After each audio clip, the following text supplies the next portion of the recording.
আজকে আমরা এসে গেছি কুটঘাটের উমা টাওয়ার, মানে দুটো সাইটেরই কাজ হচ্ছে পরপর দুটো প্রজেক্টে। আগে আমরা এটার একটা রাউন্ড দিয়ে দিই। কাজ শুরু হয়েছে মোটামুটি 1 মাস হলো, আমাদের 1 থেকে 1.5 মাস হয়ে গেছে অলরেডি। কী কী কাজ হয়েছে আপডেটটা দিয়ে দিই। তো টোটাল ফল সিলিংয়ের কাজ আমাদের কমপ্লিট হয়ে গেছে, লাইটের কিছু কাজও কমপ্লিট হয়ে গেছে। আর ফার্নিচার আমরা তৈরি করেছি, কারণ খুব প্ল্যান্ডভাবে করতে হয়েছিল আমাদেরকে, কারণ জায়গার কনস্ট্যান্টটা অনেকটাই ছিল। স্যার ম্যাডামদের একটাই রিকোয়ারমেন্ট ছিল যে তাদের পছন্দের মতো ফার্নিচারটা আমাদেরকে রেডি করতে হবে। তো এখানে আমরা একটা মন্দির প্ল্যান করেছি।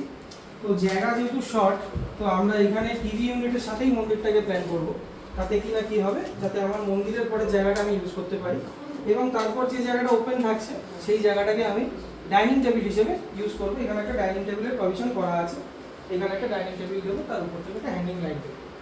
তো কিচেন যথারীতি কিচেনের মধ্যে যেরকম কাজ হয়েছে, আমাদের লোয়ার ক্যাবিনেট রেডি করেছি আমরা। এটা ওনারা ভাঙতে চাননি, তার জন্য এখানে ফ্রেম করে পাল্লা হচ্ছে আমাদের, আর বাকিগুলো যেমন আলাদাভাবে হয়। আর উপরে মাইক্রোওভেনের বক্স থেকে শুরু করে সমস্ত আপার ক্যাবিনেট হয়ে গেছে। আসুন দেখাই আপনাকে মাস্টার বেডরুম। মাস্টার বেডরুমের জায়গা খুব কম ছিল, তাই জন্য আমরা শুধুমাত্র একটা ওয়ালকেই নিতে পেরেছি স্টোরেজের জন্য।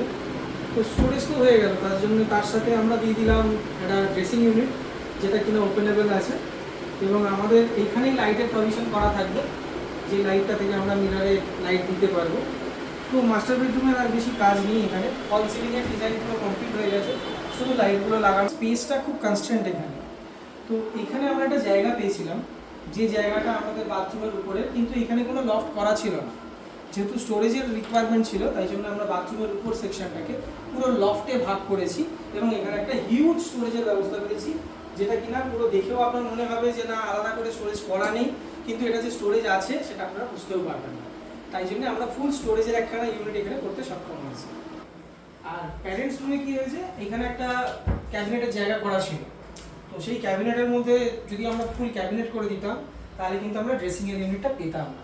তো তাই জন্য আমরা ক্যাবিনেট আর ড্রেসিং ইউনিটটাকে হাফ হাফে ভাগ করেছি। হাফ হাফ বলবো না, 1/3 and 2/3 করেছি।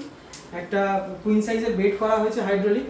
আর স্টোরেজের যেহেতু এখানে কোনো জায়গা নেই, তাই জন্য উপরে একটা আপার লফট করেছি আমরা স্টোরেজের জন্য। এছাড়াও সবকটা ডোরগুলোতে ফ্রেমিং করেছি, সবকটা ডোরের পেস্টিং করেছি। আরও কিছু খুচরো খুচরো কাজ আছে, যেটা কিনা ফিনিশিংয়ের পরে আপনাদেরকে ভালোভাবে দেখাতে পারবো।